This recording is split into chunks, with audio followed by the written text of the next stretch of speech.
All right, folks, Monday morning, we're back at it. Hope you had a good weekend. We've got a lot to talk about. We've got a big week ahead. Heading into the open this morning, right now at about 6:30 here in Chicago, we've got flat markets. We are seeing the Nadex as the laggard right now, down about 0.25%.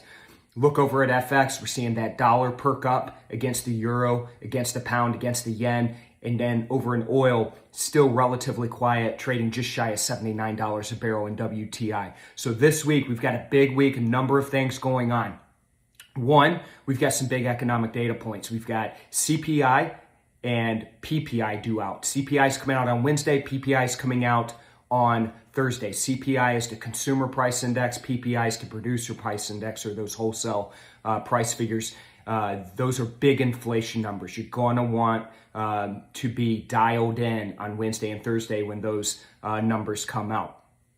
Outside of that data, we also have the confirmation of Fed Chairman Jerome Powell kicking off this week. It is expected that the Senate will confirm him for another term as Fed Chairman, but that confirmation hearing kicks off on Tuesday.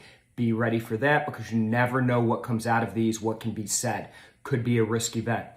And then finally, we're kicking off earnings. So earnings kick off the latter part of the week. Notably, we're starting off with the big banks, the JP Morgans, the Wells Fargos, and the like. So that will kick off in the latter part of the week. Could add some volatility to those U.S. indices. So a lot going on this week. Could create some more opportunity, more volatility. Let's get in there. Let's get after it. Let's start off the week strong. Everybody have a great Monday. I'll see you again tomorrow.